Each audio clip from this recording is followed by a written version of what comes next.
Hello दोस्तों, मेरा नाम दीपिका है और मेरी उम्र 25 साल की है। मैं सूरत की रहने वाली हूँ। मैं बहुत एक सामान्य परिवार से हूँ। मेरे घर पर मेरी माँ और एक छोटी बहन है।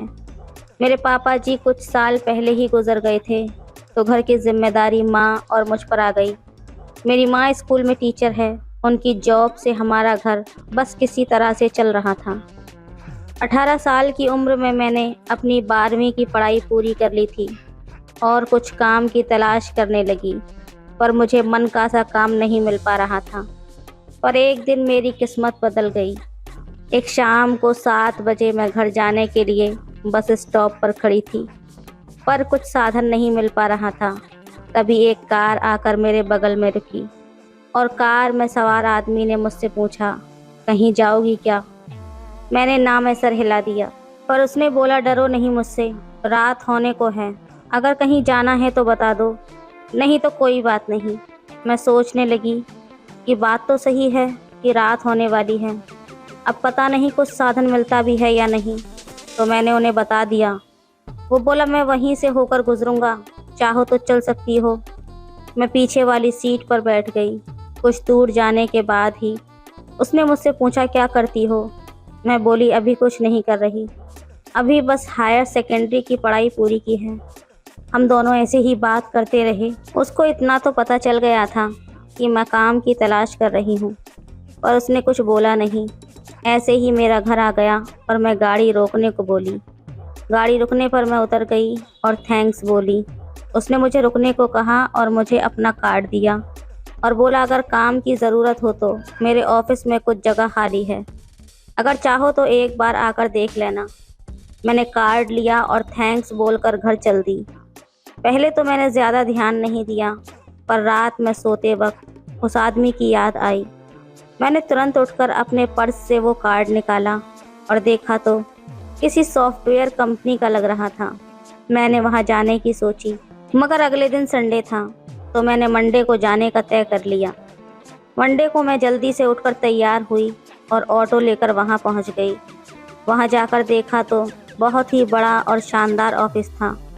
मैंने वहीं बैठी एक महिला के पास जाकर कार्ड दिखाया तो उसने मुझे 1 नंबर रूम में जाने को कहा। मैंने रूम के दरवाजे पर जाकर अंदर आने की अनुमति ली।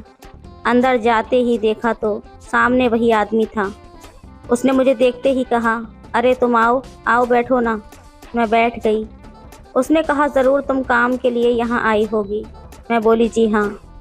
उसने मेरे सभी कागज़ चेक किए और कहा, मुझे एक सेक्रेटरी की ज़रूरत है, अगर तुम ये काम कर सको तो तुम्हें काम मिल सकता है। घबराने की ज़रूरत नहीं है, तुम धीरे धीरे सीख जाओगी। मैंने तुरंत हाँ बोल दिया। तो उन्होंने कहा, शुरू में तुमको 20,000 रुपये मिलेंगे और बाद में तुम्हारे काम के ऊपर है कि कितना बढ़ाना है। वो बोले, कल से ही आ जाओ। मैं खुश होकर बोली, जी ज़रूर। और फिर मैं घर आ गई। घर में भी सब लोग बहुत खुश थे। अगले दिन से ही मैं काम पर जाने लगी, पर मुझे ज़रा भी अंदाज़ा नहीं था कि यहाँ से मेरी ज़िंदगी ही पूरी बदलने वाली थी। वक्त बीतता गया और 4 महीने कब गुजर गए पता ही नहीं चला। अब मैं बॉस का सारे काम सीख चुकी थी और पूरी मेहनत से काम करती थी। कुछ दिनों बाद मुझे कुछ ऐसा पता चला कि मुझे विश्वास ही नहीं हुआ। मुझे पता लगा कि पहले भी कई लड़कियां यहाँ काम कर चुकी हैं, मगर ज़्यादा दिन तक कोई भी नहीं टिक पाती। ऑफिस के कुछ लोगों से पता लगा कि मेरे बॉस कुछ रंगीले टाइप के हैं, पर मेरे साथ अभी तक ऐसा कुछ नहीं हुआ था, तो विश्वास नहीं हुआ। मैं अपना काम करती रही। एक दिन संडे छुट्टी थी, मगर बॉस ने कहा, कुछ काम है, ऑफिस में तुमको आना होगा। उस दिन मैं घर से ऑफिस के लिए निकली तो बाहर बहुत तेज़ बारिश हो रही थी। मैंने ऑटो लिया और चल दी। अचानक ऑटो में पानी के कारण कुछ खराबी आ गई। बहुत कोशिश के बाद भी ऑटो स्टार्ट नहीं हुआ। मेरा ऑफिस वहाँ से बस कुछ ही दूर ही बचा था, तो मैंने सोचा कि क्यों ना पैदल ही चली जाऊँ, और मैं जल्दी जल्दी जाने लगी। मगर बारिश इतनी तेज़ थी कि वहाँ पहुँचते पहुँचते मैं पूरी भीग चुकी थी। मैं अंदर गई तो बॉस मुझे देखकर बोले, अरे तुम तो पूरी भीग चुकी हो, कैसी लड़की हो, कुछ देर रुक जाती कहीं। मुझे भी समझ नहीं आ रहा था कि क्या करूं। यहाँ तो कोई कपड़े भी नहीं थे मेरे पास। उस दिन मेरे और बॉस के अलावा और कोई भी ऑफिस में नहीं था। बॉस ने मुझे एक टॉवल दिया और सर पोंछने को कहा। मैं सर पोंछने लगी। कुछ देर बाद अचानक मेरी नज़र बॉस पर पड़ी तो वो मुझे घूरे जा रहे थे। बॉस ने कहा, आओ अंदर वाले रूम में जाकर कपड़े सुखा लो। और मैं रूम में चली गई। वहाँ पंखा चालू था और अपने कपड़े उतार कर मैंने टॉवल लपेट ली। अपने गीले कपड़ों को मैंने फैला दिया ताकि कुछ सूख जाएं। मैं वैसे ही टॉवल लपेट कर टेबल पर बैठ गई। अचानक दरवाजे पे आवाज़ हुई। मैं बोली, जी सर। बाहर बॉस थे। वो बोले, अंदर एक फ़ाइल है, वो मुझे चाहिए। मैंने डरते डरते दरवाज़ा खोला। बॉस मुझे बहुत ही वासना भरी निगाहों से देख रहे थे और मैं सर झुकाकर खड़ी थी। वो अंदर आए और मेरे कपड़ों को देखा, फिर फाइल देखने लगे और फाइल लेकर चले गए। कुछ देर बाद बॉस की आवाज़ आई, क्या कर रही हो? काम भी तो करना है। मैं अकेला क्या क्या करूँगा यहाँ? तो मैं बोली, मैं कैसे आऊँ, कपड़े अभी गीले हैं। तो बॉस बोले, क्या हुआ, टॉवल लपेट कर ही आ जाओ, यहाँ कौन है तुम्हें देखने वाला। मैं डरते डरते वहाँ गई। बॉस सोफे पर बैठे हुए लैपटॉप पर काम कर रहे थे। मुझे बोले, जल्दी यहाँ आकर बैठो और इस फाइल में जो लिखा है उसको बताओ। मैं सब जल्दी से उसमें लिख देता हूँ। मैं उनकी बगल में डरते हुए बैठ गई और फाइल को अपनी गोद में रख के उनको सब कुछ बताने लगी। मुझे बहुत शर्म आ रही थी। मैं बार बार टॉवल को ठीक करने जा रही थी कि अचानक ही टॉवल खुल न जाए। उसी समय बॉस ने अपनी टांग मेरी टांग से सटा दी। मैं बिल्कुल सन्न रह गई मगर कुछ नहीं बोली। मेरे कुछ न कहने पर वो मेरा फ़ायदा उठाकर और भी ज़्यादा मुझसे चिपक कर बैठ गए। अब मुझे बहुत बुरा लग रहा था मगर पता नहीं क्यों मेरे अंदर कुछ अजीब सा हो रहा था। करीब 20 मिनट बाद बॉस ने लैपटॉप बंद किया और बोले, आज तो कोई नहीं है, जाओ तुम ही चाय बना लाओ। मैं उठी और बाहर किचन में जाकर चाय बनाने लगी। चाय बनाकर जब मैं लौटी तो बॉस वहाँ नहीं थे। मुझे कुछ अजीब सा लगा। टेबल पर चाय रखकर मैं अंदर वाले रूम में गई। देखा तो देखती रह गई। मैं तुरंत वापस आ गई और डर कर सोफे पर बैठकर बॉस को आवाज़ लगाई, सर चाय बन गई है। वो तुरंत आ गए और मेरी बगल में बैठ गए। इस घटना से मेरा दिल ज़ोर ज़ोर से धड़क रहा था। मैंने डरते डरते बॉस को चाय दी। हम दोनों चाय पीने लगे। उन्होंने अचानक कहा, दीपिका तुम बहुत सुंदर हो। मैं कुछ नहीं बोली, बस थोड़ा सा मुस्कुरा दी। उन्होंने चाय पीकर कप टेबल पर रख दिया और अपना एक हाथ मेरी टांग पर रख दिया। मैंने जल्दी से हाथ उनका हटा दिया तो वो बोले, क्या हुआ? मैं खामोश थी। वो मेरे और करीब आ गए। मुझे अलग सा महसूस हो रहा था। उन्होंने मेरा एक हाथ पकड़ते हुए कहा, दीपिका मैं तुमसे एक बात कहना चाहता हूँ। मैं बोली, जी सर कहिए, क्या बात है? वो बोले, क्या तुम अपनी इस जॉब से खुश हो? तो मैंने हाँ में सर हिला दिया। वो बोले, अगर तुम्हारी नौकरी पक्की कर दी जाए तो कैसा रहेगा? मैं बोली, सर ये तो आपके ऊपर है। सर मैं क्या कह सकती हूँ? तो वो कहने लगे, मेरे ऊपर नहीं, ये तो तुम्हारे ऊपर है कि तुम क्या चाहती हो, पक्की नौकरी या फिर टाइम पास नौकरी। मैं बोली, वो कैसे? वो मेरा हाथ दबाते हुए बोले, अगर जैसा मैं कहूँ तुम वैसा करने को राज़ी हो जाओ तो कल से ही तुम्हारी नौकरी यहाँ पर पक्की समझो। मैं सब कुछ समझ रही थी मगर फिर भी पूछ लिया, क्या करना होगा मुझे सर? उन्होंने जो बताया मैंने वो सुनते ही तुरंत अपना हाथ उनसे छुटा लिया और बोली, सर मैं ऐसी लड़की नहीं हूँ, ये सब मैं नहीं कर सकती। आप ऐसा सोच कैसे सकते हैं? वो बोले, मेरी एक बात समझ लो दीपिका, अगर ज़िंदगी में आगे बढ़ना है तो कहीं ना कहीं तो समझौता करना ही होगा। मैं तुमको ज़ोर ज़बरदस्ती से नहीं कह रहा हूँ, जो भी होगा तुम्हारी मर्ज़ी से होगा और तुमको हर तरह से हेल्प भी करूँगा।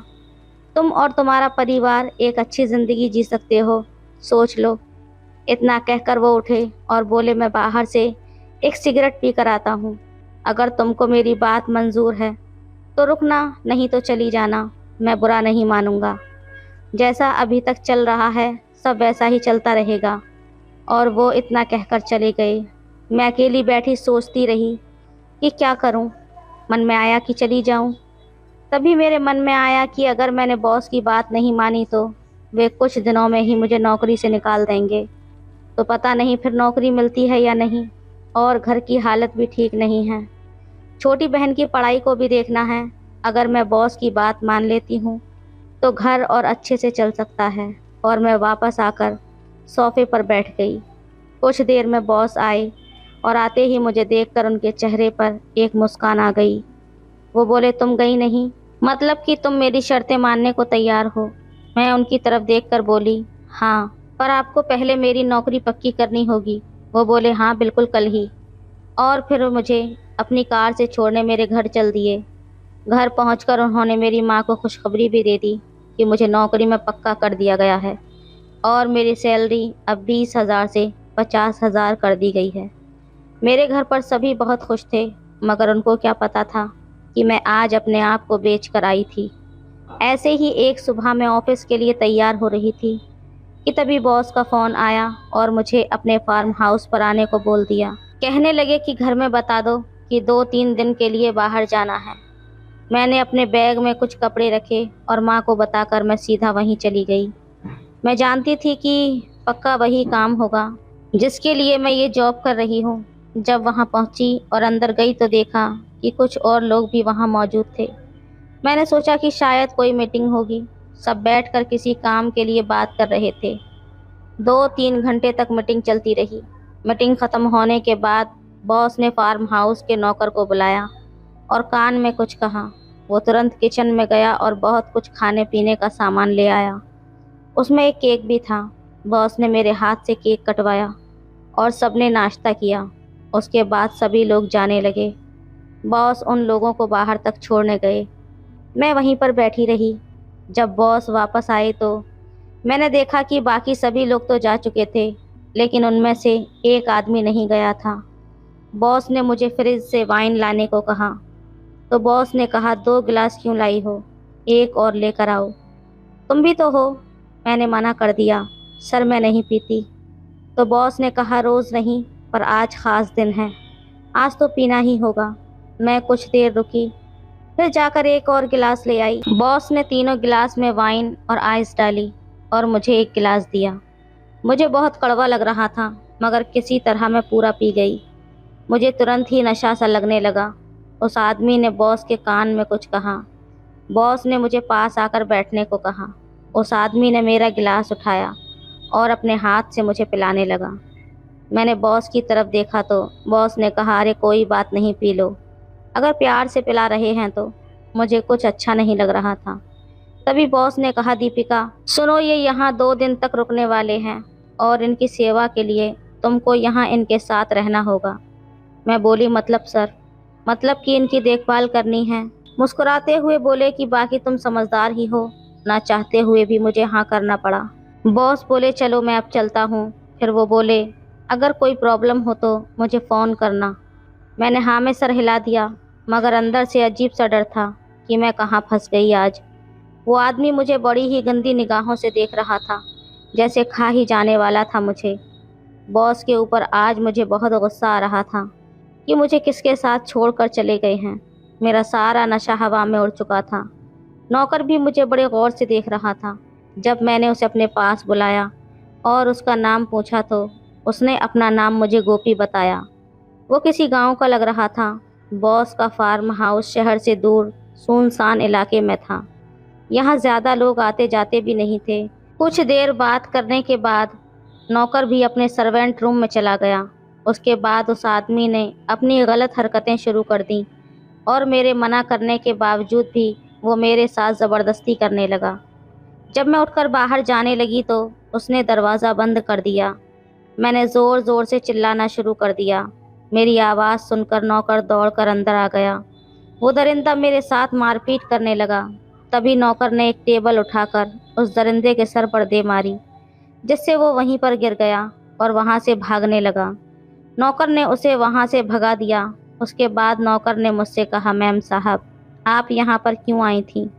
आपको शायद पता नहीं यहाँ पर कब से ऐसा चल रहा है। उस बेचारे नौकर ने अपनी नौकरी की परवाह किए बगैर मुझे बचाया था। उसके बाद मैं वहाँ से सीधा अपने घर गई और माँ के पास जाकर रोने लगी। जब मेरी माँ ने मुझसे पूछा तो मैंने उन्हें सारी सच्चाई बता दी। उसके बाद मेरी माँ ने कहा कि आग लगे ऐसी नौकरी को, हमें नहीं करानी ऐसी नौकरी। जहां बेबस औरतों का फ़ायदा उठाया जाता है। मैंने बॉस को फ़ोन करके खरी खोटी सुनाई और कहा मुझे नहीं चाहिए आपकी नौकरी। उसके बाद आज भी जब कभी उस बात को याद करती हूँ तो मेरा दिल दहल जाता है। हमारे यहाँ कुछ लोग ऐसे होते हैं जो अपने बिजनेस को बढ़ाने के लिए किसी भी हद तक जाने को तैयार हो जाते हैं। उन्हें अपनी कामयाबी के आगे कुछ भी दिखाई नहीं देता। तो दोस्तों, ये थी आज की कहानी। आपकी क्या राय है इस कहानी पर, हमें कमेंट में ज़रूर बताएं। वीडियो अच्छी लगे तो लाइक करें, शेयर करें, सब्सक्राइब करें। धन्यवाद। हेलो दोस्तों, मेरा नाम जूलिया है और मैं लखनऊ में रहती हूँ। मेरे अब्बू का नाम इलियास है और मेरी अम्मी का नाम ज़रीना है। मेरा बड़ा भाई करीम है। मेरी उम्र 20 साल की है। अब्बू का जरदोज़ी का काम है। लखनऊ के बड़े बड़े शादी ब्याह के कपड़े बेचने वालों से उनका बिजनेस है। अब्बू ने आगे भी बहुत से कारीगर रखे हैं जो शादी के जोड़ों पर बारीक जरी का काम करते हैं। काम बहुत अच्छा है और अब्बू भी अच्छे पैसे कमाते हैं। अब पैसे खुले हैं और जो काम हम करते हैं उसमें पढ़ाई की कोई ख़ास ज़रूरत नहीं है। तो बेशक अब्बू ने हमें बहुत अच्छे अंग्रेज़ी स्कूल में पढ़ाया है। बस पढ़े और पास हो गए, इतनी ही पढ़ाई की है हमने। बचपन से एक बात जो मैंने अपने घर में देखी वो ये थी कि अम्मी और अब्बू को जैसे हर वक्त मजाक करते थे। जब से मैंने होश संभाला है तब से अपने अब्बू को अपनी अम्मी को खुल्लम खुल्ला प्यार करते हुए देखा है। हम तीनों भाई बहनों की किसी से भी कोई दोस्ती नहीं हुई थी, न स्कूल में न पड़ोस में। हमें डर लगता था कहीं अगर हमारे घर की बात बाहर पता चल गई तो कहीं हमारे दोस्त लोग हम पर हंसें और हमारा मजाक न उड़ाएं। इसी वजह से हम तीनों भाई बहन आपस में ही खेलते थे और इसी अकेलेपन का फ़ायदा हमारे घर में काम करने वाले एक कारीगर ने उठाया। हमारे घर में 5 कमरे थे। ऊपर के 2 कमरे में हम लोग रहते थे और नीचे के 2 कमरों में कारीगर बैठकर काम करते थे और एक कमरे को अब्बू ने अपनी दुकान बना रखा था। कारीगरों को चाय पानी और खाना हम ही देते थे। तो कभी मैं, कभी मेरे भाई, तो कभी अम्मी उन सबको खाने पीने का सामान देने जाते थे। हमारा एक कारीगर था जिसका नाम था फ़ारूक। इसी फ़ारूक को मैंने अम्मी के साथ देखा था और वो मुझे भी बहुत घूरता था। 1-2 बार हंसी मजाक में उसने मुझे छुआ था। बेशक मेरी उम्र नहीं थी, मगर जो कुछ मैं अपने घर में देखती थी उस हिसाब से मुझे बहुत पहले से हर चीज़ का ज्ञान सा हो गया था। एक दिन मैं जब कारीगरों को चाय देने गई तो फ़ारूक अपने अड्डे पर नहीं था।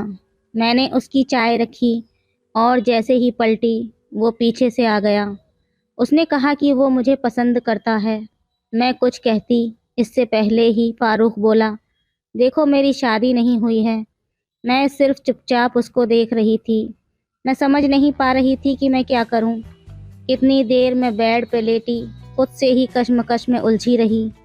दोपहर के बाद अम्मी खुद चाय देने गईं। मैं ऊपर से खड़ी देख रही थी। अम्मी के साथ फ़ारूक ने काफ़ी बात की, मगर क्या बात हुई ये मुझे नहीं पता चल पाया। अगले दिन सुबह अम्मी ने मुझे कहा, देखो जूलिया, आज मैं और तुम्हारे अब्बू किसी काम से बाहर जा रहे हैं। तुम आज स्कूल मत जाना। कारीगरों को चाय पानी और खाना देना ये तुम्हारी जिम्मेदारी है। और भी बहुत सी हिदायतें करके वो अब्बू के साथ गाड़ी में बैठकर चली गईं। करीब 12 बजे मैं किचन में चाय बना रही थी। तभी फ़ारूक ऊपर आया और आकर मुझसे चाय लेकर चला गया, पर बोला कुछ नहीं। हाँ, उसकी आंखों में बड़ी चमक थी आज। मैं भी बैठकर चाय पीने लगी और टीवी देख रही थी। थोड़ी देर बाद फ़ारूक आया और किचन में चाय के बर्तन रख गया। मैं वैसे ही टीवी देखती रही। तभी मुझे लगा मेरे पीछे कोई है। मैंने एकदम से चौंक कर पीछे देखा। मेरे ठीक पीछे फ़ारूक खड़ा था। मैं भी उसको देखकर मुस्कुरा दी। मुझे अंदर ही अंदर फीलिंग आ गई थी। अचानक उसने मुझे ज़ोर से आकर पकड़ लिया। मैं जितना उसकी गिरफ्त से निकलना चाहती वो मुझे और कसकर पकड़ लेता। मेरी फरियाद पर उसने कोई ध्यान नहीं दिया। अब तो मैं ज़ोर ज़ोर से रो रही थी। मगर टीवी की तेज़ आवाज़ में मेरी कमज़ोर आवाज़ दबकर रह गई। फारूक एक अच्छे इंसान से एक वहशी बन चुका था। उसके बाद मैं सिर्फ रोती रही और इस बुरे वक्त को भूलने की कोशिश करने में लगी रही। शाम तक जब तक अम्मी अब्बू आए, मैं काफ़ी हद तक ठीक हो चुकी थी। अगले दिन मुझे फारूक फिर मिल गया। मैं वापस अपने कमरे में आ गई। मैं ऊपर अपने रूम के बाहर खड़ी थी। नीचे सामने वाले रूम में फारूक जरदोजी का काम कर रहा था। अम्मी उसको चाय देने गईं तो दोनों में कुछ बात हुई। मैंने देखा फारूक ने अम्मी को कुछ रुपये दिए थे। अम्मी पैसे लेकर चुपचाप चली आईं। उनके जाने के बाद फारूक ने ऊपर मेरी तरफ देखा और मुस्कुराने लगा। उसकी इस हरकत से मेरे चेहरे पर भी अजीब से भाव आ गए और करीब 2 साल तक ये सब चलता रहा। 2 साल तक फारूक मेरा दोस्त रहा। मेरी अम्मी की जानकारी में पहले तो छुप छुपा कर ही फारूक मुझसे मिलता था, मगर धीरे धीरे मेरी और अम्मी की शर्म खुलती गई, क्योंकि फारूक अक्सर मुझे अम्मी के सामने ही बुलाकर ले जाता। मैं देखती कि कैसे अम्मी उसकी हर बात को हंसकर टाल जाती। अब मैं बड़ी क्लास में हो गई थी, पूरी जवान हो चुकी थी। चाह कर भी मैं उस बात को अपने दिमाग में नहीं निकाल पा रही थी। रात को जब हम सब खाना खाने बैठे तो मैंने अम्मी को अपनी बात बता दी। एक दिन अम्मी की तबीयत ठीक नहीं थी तो खाना मैंने ही बनाया। उस दिन अब्बू रात को देर से घर आए और उन्होंने बहुत ज़्यादा शराब पी रखी थी। मुझे लगा कि इससे अच्छा मौका मुझे और नहीं मिलेगा।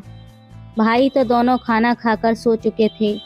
मैंने अब्बू को खाना दिया, मगर उन्होंने बहुत ज़्यादा नहीं खाया और अपने कमरे में जाकर लेट गए। मैंने बर्तन किचन में रखे और फिर जाकर अम्मी को देखा। उनका बदन बुखार में तप रहा था। मैंने अम्मी से कहा, अम्मी आप मेरे रूम में सो जाओ, यहाँ अब्बा एसी चलाएंगे तो आपको और भी ज़्यादा ठंड लगेगी। और मैंने अम्मी को समझाकर अपने रूम में ले जाकर लेटा दिया। उसके बाद मैं जाकर अब्बू के साथ लेट गई, मगर अब्बू तो सो चुके थे, ज़ोर ज़ोर से खर्राटे मार रहे थे। मैं थोड़ा मायूस सी हो गई कि यार ये क्या बात हुई। मैं तो कुछ और ही सोच कर आई थी, मगर यहाँ तो लगता है मुझे कुछ भी नहीं मिलने वाला। मगर फिर भी मैंने उम्मीद का दामन नहीं छोड़ा और कुछ देर में लेटी रही, जैसे किसी बात का इंतज़ार कर रही हूँ। फिर अब्बू ने करवट बदली और सोते सोते बोले, क्या हुआ ज़रीना, सो जा और मुझे भी सोने दे। मतलब अब्बू को यही एहसास था कि उनके साथ मैं नहीं, उनकी बीवी ही लेटी है। सुबह करीब 6 बजे मेरी आँख खुली, तब तक अब्बू सो रहे थे। मैं जाग तो गई पर बिस्तर से नहीं उठी। थोड़ी देर बाद अब्बू भी उठे। उन्होंने बड़े ध्यान से मेरे चेहरे को देखा तो चौंक पड़े और झट से दूसरे कमरे में गए। उधर उन्होंने अम्मी को सोए हुए देखा और फिर वापस मेरे कमरे में आए। उन्होंने पूछा कि आज तुम्हें क्या हो गया जो तुम मेरे कमरे में हो। मैंने हिम्मत करके अब्बू को सारी बात बताई कि कैसे फारूक ने मेरे साथ क्या क्या किया। अब्बू बहुत गुस्सा हो गए और फारूक को पीटने लगे। अम्मी ने बीच में पड़कर उन्हें अलग किया। अब्बू ने कहा, मैंने तो तुझे अपना माना था और अपने घर में काम दिया और तुमने ये सब किया। अब्बू ने कहा, निकल जा मेरे घर से और दोबारा पास में भटकना भी मत। फारूक अपना सामान लेकर वहाँ से चला गया। अब मुझे थोड़ा सुकून मिला कि मैं अपनी ज़िंदगी को आगे बढ़ा सकती हूँ। उसके बाद अब्बू से सारी बातें शेयर करने लगी। दोस्तों, कभी कभी जो आपके सबसे करीबी होते हैं वही आपको नुकसान पहुँचाते हैं। तो दोस्तों, ये थी आज की कहानी। आपकी क्या राय है इस कहानी पर, हमें कमेंट में ज़रूर बताएं। वीडियो अच्छी लगे तो लाइक करें, शेयर करें, सब्सक्राइब करें। धन्यवाद। हेलो दोस्तों, मेरा नाम पूजा है। मैं दिल्ली में पढ़ती हूँ। मैं एक पतली दुबली और खूबसूरत सी लड़की हूँ।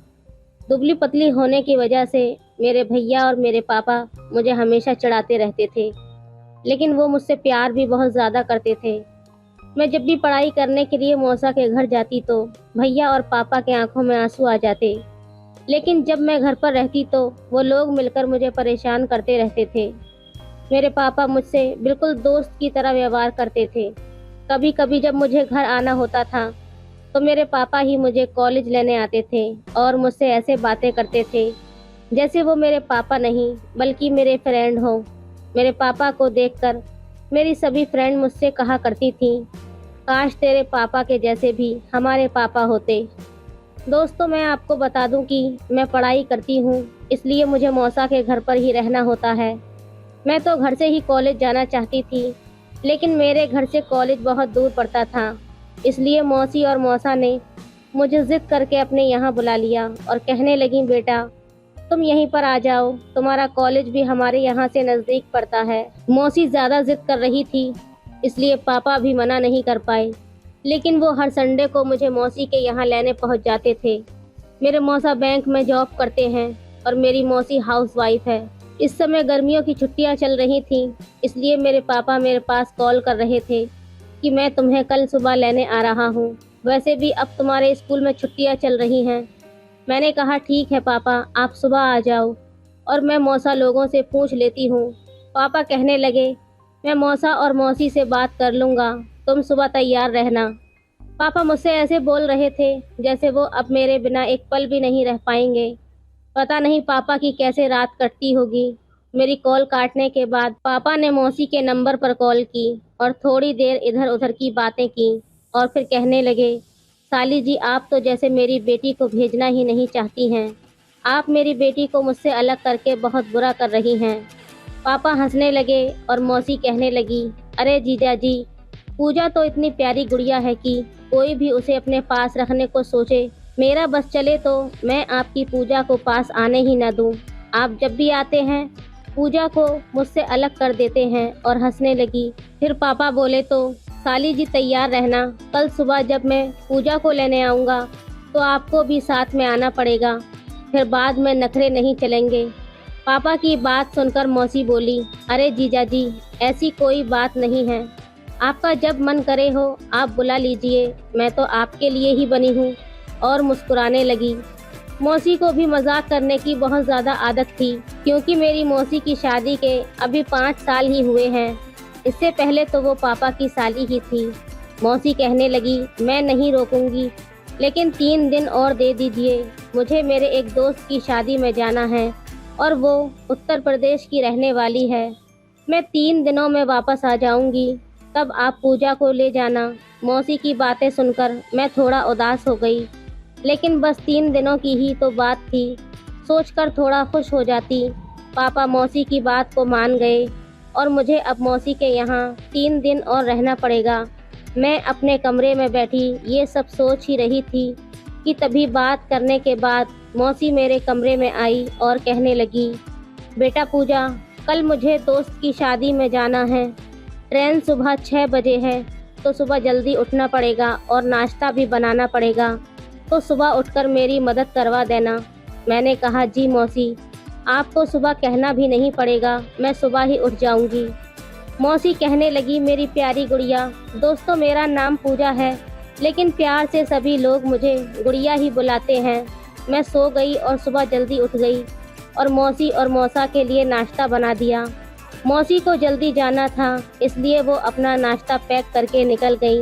मौसा जी उनको स्टेशन तक छोड़ने के लिए चले गए और मैं आज सुबह सुबह ही काम करके बहुत ज़्यादा थक गई थी, इसलिए मौसा और मौसी को भेजकर मैं अपने बिस्तर पर लेट गई। बिस्तर पर लेटते ही मेरी आंख लग गई और मैं सो गई। मैं बहुत गहरी नींद में सो रही थी, तभी दरवाजे की ज़ोर से घंटी बजने लगी। जब मैंने घंटी की आवाज़ सुनी तो अचानक से मेरी आंख खुल गई और मैं दरवाजे की तरफ बढ़ी। मैंने दरवाज़ा खोला, देखा कि सामने मौसा जी खड़े थे।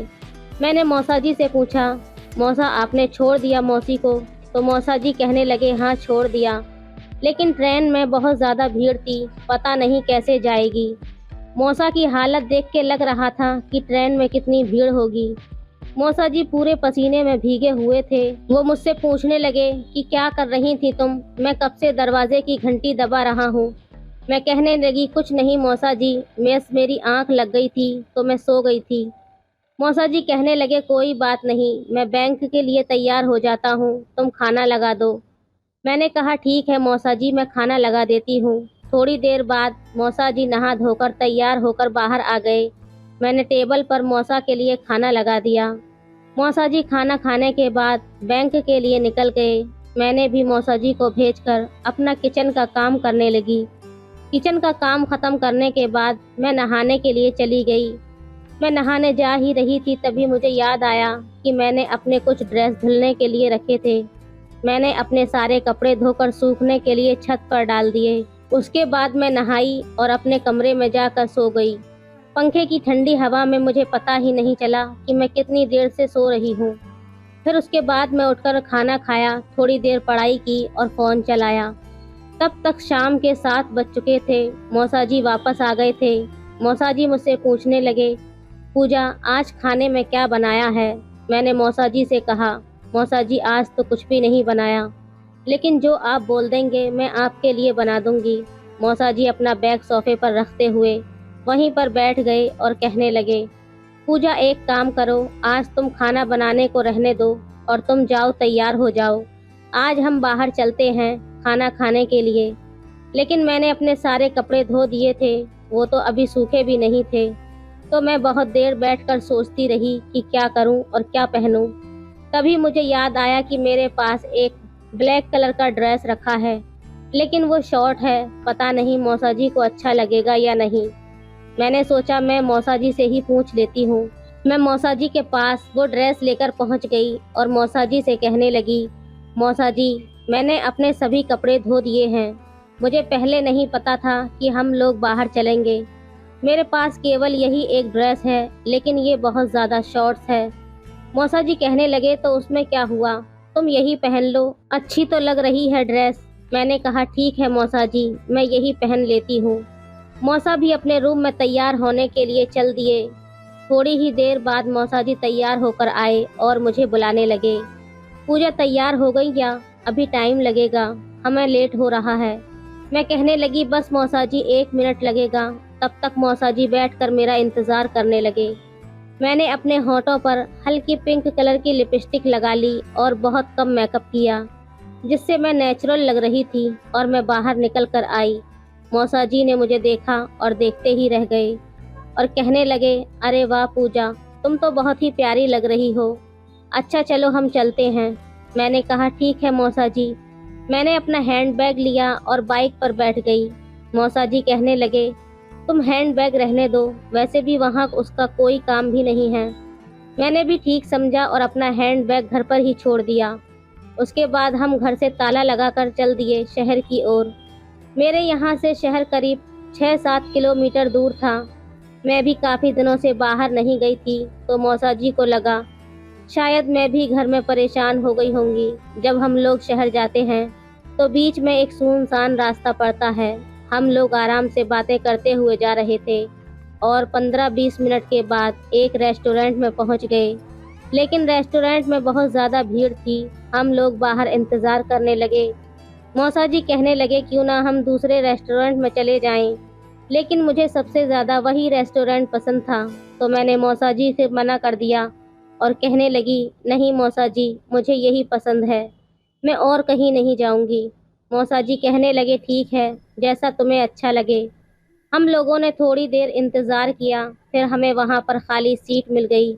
लेकिन हम लोग बैठने ही जा रहे थे, तभी वहाँ पर कोई दूसरा आकर बैठ गया। मौसा जी को बहुत गुस्सा आया। मैं कहने लगी, सर हम लोगों की सीट है, तो वो हमसे बहस करने लगे। मौसा जी भी उससे झगड़ा करने लगे और कहने लगे, भाई साहब हम लोग कब से इंतज़ार कर रहे थे और आप यहाँ आकर बैठ गए, ये कैसी बदतमीज़ी हुई।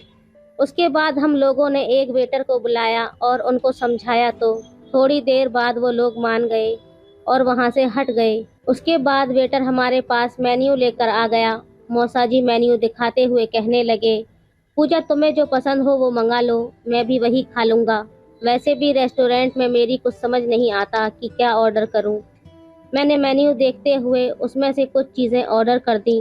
थोड़ी देर बाद वेटर हमारा ऑर्डर लेकर आ गया और हम दोनों ने खाना खाया और ढेर सारी बातें की। खाना खाने के बाद हम लोग घर के लिए निकल पड़े। रास्ते में गाड़ी पर मुझे थोड़ी ठंडी हवा लगने लगी।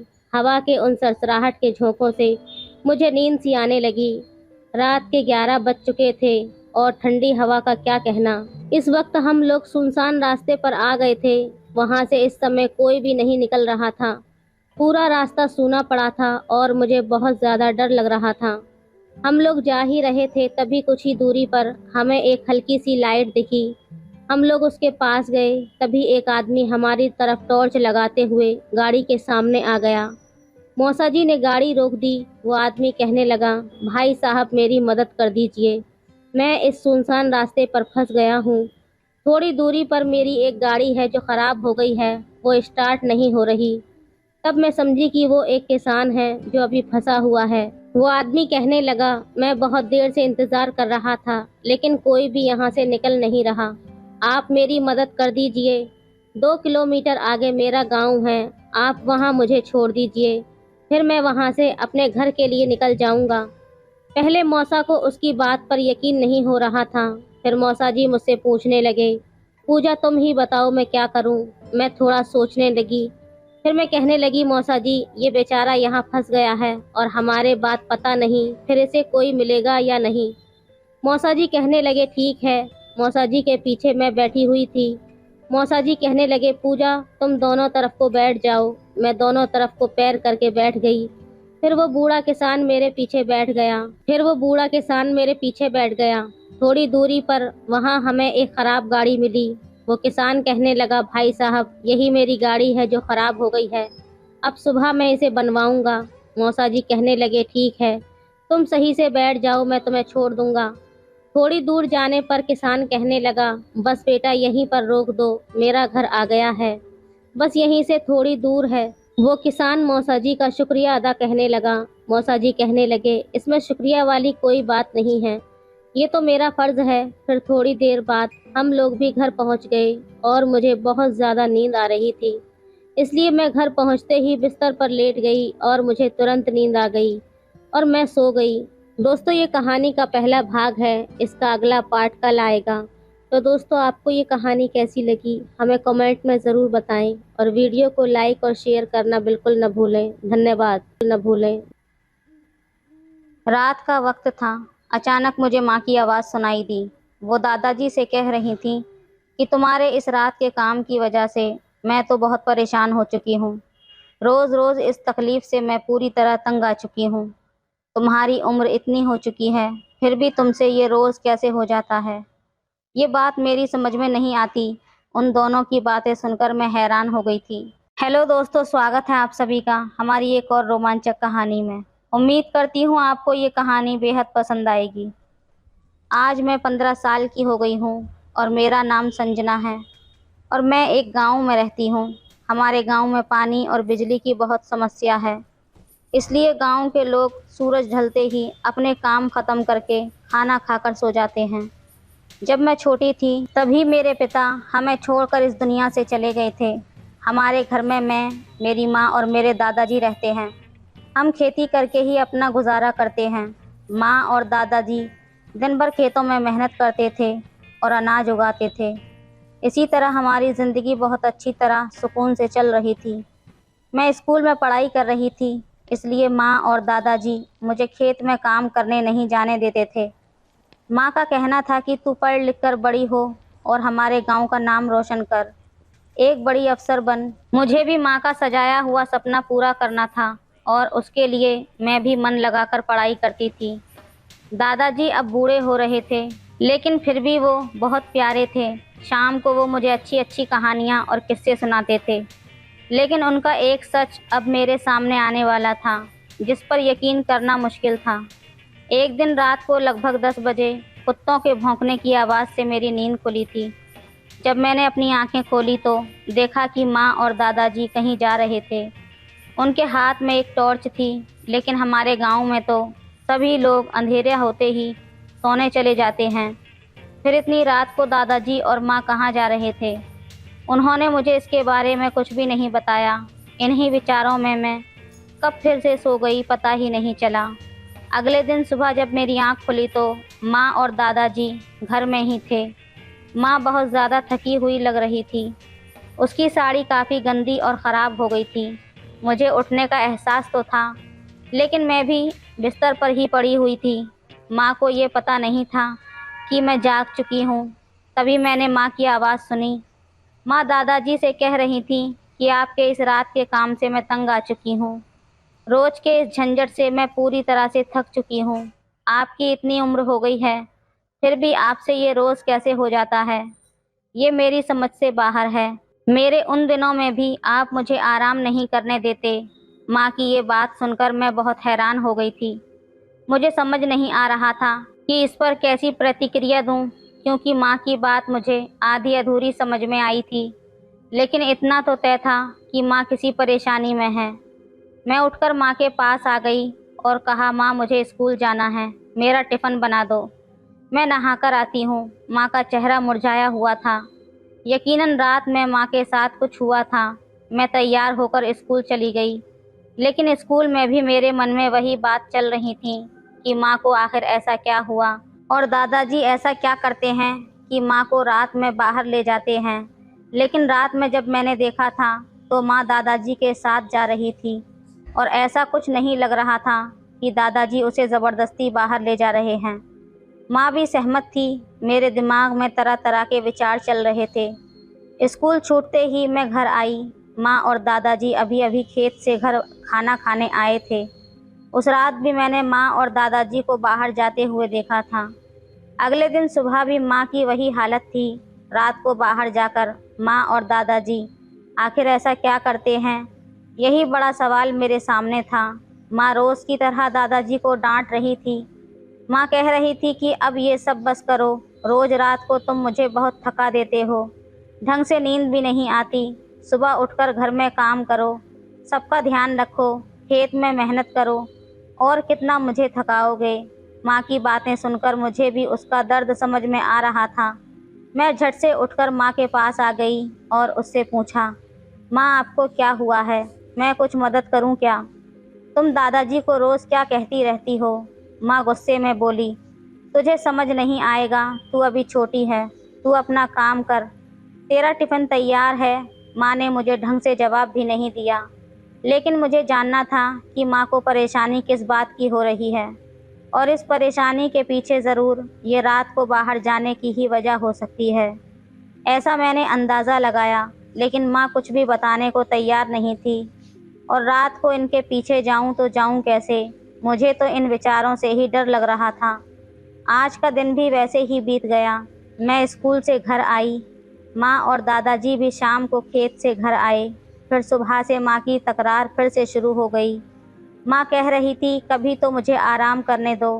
रात को हम ऐसे संजना को छोड़कर बाहर चले जाते हैं, अगर उसने देख लिया तो। और ऐसी जवान लड़की का रात में घर पर अकेले रहना ठीक नहीं है। मुझे आज रात आराम चाहिए। तुम्हारी रोज़ की इन बातों की वजह से मैं रात में नहीं आ पाऊँगी। मेरी भी अपनी मजबूरी है, क्या करूँ? माँ की रोज़ की शिकायतें सुनकर मेरे मन में रात को लेकर और भी रहस्य बढ़ता जा रहा था। आज मैंने तय कर लिया कि अब और चुप नहीं रहूँगी। मैंने माँ से पूछा, माँ तुम इतनी थकी हुई कैसे रहती हो? माँ ने कहा, मैंने तुझे बताया ना, तुझे नहीं समझ आएगा, बार बार मुझसे मत पूछ। माँ मुझे कुछ बताने के लिए तैयार नहीं थी, इसलिए मैंने सीधा पूछा, माँ मुझे कुछ बातें पता चल गई हैं, इसलिए अब मुझे बता भी दो कि रात में ऐसा क्या काम होता है जिससे तुम इतनी थक जाती हो। माँ ने मेरे ये शब्द सुनते ही चौंक गई और हड़बड़ाने लगी। कुछ बातें पता चल गई हैं का क्या मतलब? माँ मुझसे डरते हुए पूछने लगी। उसने एक नज़र दादाजी की ओर डाली और दादाजी ने भी सर हिलाकर मना कर दिया। माँ ने कहा, संजना बेटा, कुछ समझ में आया तुम्हें? मुझे बताओगी? मुझे लगा कि थोड़ा पूछते ही वो सब कुछ बता देंगी, लेकिन ऐसा कुछ नहीं हुआ। मैंने माँ से कहा, आपको क्या और कैसी तकलीफ़ हो रही है, वो पहले मुझे बताओ, फिर मैं बताऊंगी। माँ को लगा कि मैं उसका मजाक कर रही हूँ, इसलिए वो मुझ पर और भी ज़्यादा भड़क गई और गुस्से में मुझसे बोली, तुम्हें मैंने बताया ना कि ये बातें तुम्हें समझ में नहीं आएंगी। अच्छा, तुम्हें इतना ही जानने की इच्छा है ना, तो आज रात तुम दादाजी के साथ जाओ, फिर तुम्हें समझ में आएगा कि तकलीफ़ क्या होती है। तुम्हें लगता है कि तुम बहुत बड़ी हो गई हो, तो आज ही जाओ और कल सुबह मुझसे मिलना। इतना कहकर माँ गुस्से में तमतमाते हुए घर से बाहर चली गई। मुझे कुछ भी समझ नहीं आ रहा था कि माँ इतनी गुस्से में क्यों थी, लेकिन एक बात मुझे समझ में आ गई थी कि जो वो रोज़ तजुर्बा लेती थी, मुझे भी अब उसका तजुर्बा लेना था। मुझे अब माँ की जगह दादाजी के साथ जाना था। दादाजी ने मुझे वैसे ही समय पर उठाया और तैयारी करने को कहा। मैंने जल्दी से सब कुछ निपटाया और दादाजी के साथ जाने के लिए तैयार हो गई। मैं बहुत डर रही थी, लेकिन थोड़ी उत्सुकता भी हो गई थी। रात के 10 बजे हम घर से बाहर निकले। बाहर बहुत अंधेरा था। दादाजी ने मेरा हाथ पकड़ा और कहा, मेरे पीछे पीछे चलती रहो, पैर का कोई भी आवाज़ मत करना। तब मैंने कहा, लेकिन दादाजी हम आवाज़ मत करो, जितना कहा उतना ही करो। दादाजी का ऐसा रूप देखकर मेरा दिल ज़ोर से धड़कने लगा। हम चल रहे थे, तभी दादाजी ने मेरा हाथ को और ज़ोर से पकड़ लिया। हम चलते चलते अपने खेत में पहुंच गए। घर से कुछ ही दूरी पर हमारा खेत था। दादाजी मुझे खेत में लेकर गए और बोले, तुझे जानना था ना कि तेरी माँ और मैं रात में कहाँ जाते हैं और क्या करते हैं। चल आज मैं तुझे बताता हूँ, लेकिन ये तेरा पहला अनुभव होगा, इसलिए बिल्कुल मत डरना। अगर कुछ भी अजीब लगे तो मुझे बताना। दादाजी ने ऊपर की ओर इशारा किया। मैंने ऊपर देखा तो खेत में एक ऊंचाई पर घर जैसा कुछ था। वहां जाने के लिए एक सीढ़ी लगी हुई थी। दादाजी बोले, चल सीढ़ी चढ़ना शुरू कर दे। मैंने सीढ़ी चढ़ना शुरू कर दिया और मेरे पीछे दादाजी भी चढ़ने लगे। कुछ ही देर में हम ऊपर पहुंच गए। वहां एक पानी का घड़ा रखा हुआ था और बैठने की जगह भी थी। दादाजी ने कहा, ये टॉर्च पकड़ और मैं जो कुछ कहूँगा तुझे वही करना है। उन्होंने मुझे टॉर्च दी और खेत में इधर उधर देखने लगे। मुझे कुछ समझ नहीं आ रहा था कि ये सब क्या हो रहा है। मैं दादाजी से कुछ पूछने ही वाली थी कि तभी उन्होंने कहा, बिल्कुल आवाज़ मत करना। हम यहाँ जिस काम के लिए आए हैं उसे बिना आवाज़ किए करना पड़ेगा, नहीं तो सब गड़बड़ हो जाएगी। दादाजी ने मुझे उनकी ओर पीठ करके बैठने को कहा और बोले, खेत में एक बार नज़र डाल और देख, तुझे कुछ महसूस होता है तो मुझे बता देना। मैंने अपनी नज़र से खेत में देखना शुरू किया और अगले ही पल मेरी आंखें चौड़ी हो गईं। मैं अचानक चौंक गई। मैंने दादाजी से कहा, दादाजी खेत में कुछ दौड़ रहा है। दादाजी बोले, धीरे बोल, और उन्होंने टॉर्च को खेत में फेंक दिया और उनके पास जो लकड़ी थी उससे ज़ोर से आवाज़ की। जैसे ही वो तेज़ आवाज़ हुई, खेत में हरकत शुरू हो गई और एक जानवर तेज़ दौड़ते हुए खेत से बाहर चला गया। मैंने ये सब पहली बार देखा था। रात का समय, चांद, सितारे और वो शांत माहौल मुझे एक अलग ही अनुभव दे रहा था। थोड़ी देर बाद खेत में फिर से हलचल महसूस हुई।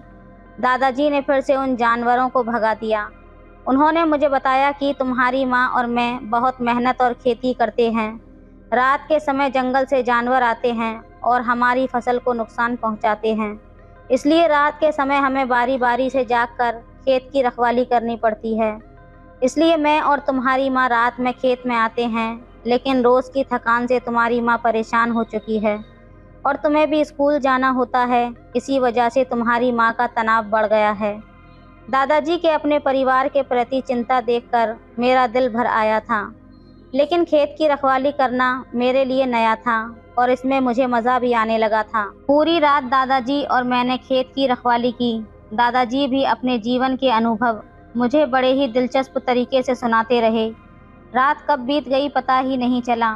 सुबह जब घर पहुंची तो मैंने माँ से कहा कि अब मैं रोज़ दादाजी के साथ जाऊंगी, तुम आराम करो।